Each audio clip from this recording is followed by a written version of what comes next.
Hi friends, welcome back to my channel. ఈ రోజు video వచ్చేసి మసాలా గుత్తి వంకాయ కర్రీని అయితే చూపించబోతున్నాను. ఈ కర్రీని వేడి వేడి అన్నంలోకి కలుపుకొని తింటే టేస్ట్ అయితే అదిరిపోతుందండి. అంత టేస్టీగా అయితే ఉంటుంది. అలాగే బయట మసాలాలు ఏమి యూజ్ చేయకుండా అన్ని ఇంట్లో ఉండే ఐటమ్స్ తోటి చాలా సింపుల్ గా అయితే చేసుకోవచ్చండి. ఇక లేట్ చేయకుండా ఈ రెసిపీ ప్రాసెస్ ని అయితే చూసేద్దాం. ముందుగా ఈ కర్రీ కోసం ఇలాంటి నల్ల వంకాయల్ని తీసుకొని ఇక్కడ చూపించిన విధంగా అయితే 4 సమభాగాలుగా అయితే కట్ చేసుకోవాలండి. ఇలా కట్ చేసుకున్న ఈ వంకాయల్ని ఉప్పు నీళ్ళలో వేసి కాసేపు పక్కనైతే పెట్టేసుకోండి. ఇప్పుడు స్టవ్ పైన పాన్ ని పెట్టి అందులోకి 1 టీ స్పూన్ వరకు ఆయిల్ అయితే వేసుకోండి. ఈ ఆయిల్ బాగా వేడయ్యాక కొద్దిగా మెంతుల్ని వేసి చక్కగా వేయించుకోవాలండి. మెంతుల్ని ఇలా దోరగా వేయించుకున్న తర్వాత ఇందులోకి పావు కప్పు కంటే కొంచెం తక్కువగా పల్లీలనైతే వేసుకోండి. నెక్స్ట్ ఇందులోకి 2 టీ స్పూన్ వరకు శనగపప్పు, అలాగే 1 టీ స్పూన్ వరకు మినపప్పును కూడా వేసుకోండి. తర్వాత 1 టీ స్పూన్ వరకు ధనియాలు, అదే విధంగా కొద్దిగా ఈ స్పైసెస్ అయితే వేసుకోండి. తర్వాత 1 టీ స్పూన్ వరకు జీలకర్ర, అలాగే 2 టీ స్పూన్ వరకు నువ్వుల్ని కూడా వేసుకోండి. ఇలా అన్నిటిని వేసిన తర్వాత వీటిని ఒక 30 సెకండ్స్ పాటు లైట్ గా వేయించుకోవాలండి. ఇలా ఈ పప్పుల్ని లైట్ గా వేయించుకున్న తర్వాత ఇందులోకి 2 లేదా 3 ఎండుమిర్చిని అయితే వేసుకోండి. ఇప్పుడు వీటిని మీడియం ఫ్లేమ్ లోనే మధ్య మధ్యలో కలుపుకుంటూ చక్కగా వేయించుకోవాలండి. పప్పులు ఇలా ఎర్రగా వేగిన తర్వాత దీంట్లోకి 2 టీ స్పూన్ వరకు ఎండు కొబ్బరి పౌడర్ ని వేసి ఒక 20 సెకండ్స్ పాటు చక్కగా వేయించుకున్న తర్వాత తీసి ఒక ప్లేట్ లోకి అయితే వేసేసుకోండి. తర్వాత అదే కడాయిలోకి కొద్దిగా ఆయిల్ వేసి ఒక 2 పచ్చిమిర్చి ముక్కలను అయితే వేసుకోండి. అలాగే దీంట్లోకి ఒక మీడియం సైజ్ ఆనియన్ ని వేసి లైట్ గా వేయించుకోండి. ఆనియన్స్ ని మరీ ఎర్రగా వేయించాల్సిన అవసరం లేదండి. లైట్ గా వేయించుకుంటే సరిపోతుంది. ఆనియన్స్ ఇలా లైట్ గా వేగిన తర్వాత ఇందులోకి ఒక అరించు వరకు అల్లం ముక్క, అలాగే 5-6 వెల్లుల్లి రెమ్మలు, చివరిగా కొద్దిగా చింతపండుని వేసి మొత్తం ఒకసారి కలిపి ఒక 30 సెకండ్స్ పాటు అయితే లైట్ గా వేయించుకోండి. ఇలా వీటిని ఇలా లైట్ గా వేయించుకున్న తర్వాత తీసి ఒక ప్లేట్ లోకి అయితే వేసేసుకోండి.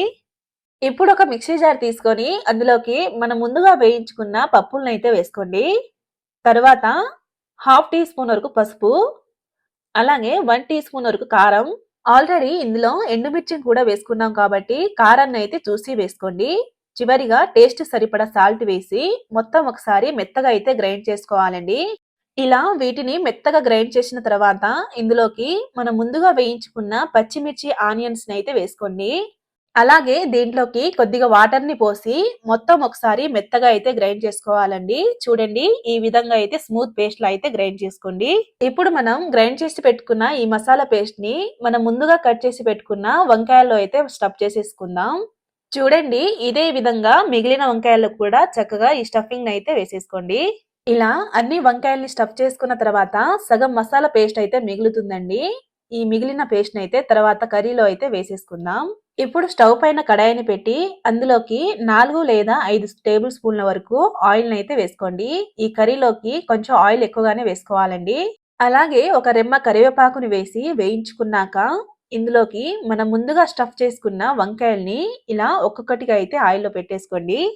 ఇలా అన్ని వంకాయల్ని పెట్టేశాక మూత పెట్టి ఒక 2-3 నిమిషాల పాటు అయితే లో ఫ్లేమ్ లోనే చక్కగా కుక్ చేసుకోవాలండి. ఇప్పుడు నేను 3 మినిట్స్ తర్వాత అయితే మూత ఓపెన్ చేసి చూపిస్తున్నాను. చూడండి, వంకాయలు కూడా ఒక సైడ్ లైట్ గా వేగినాయి.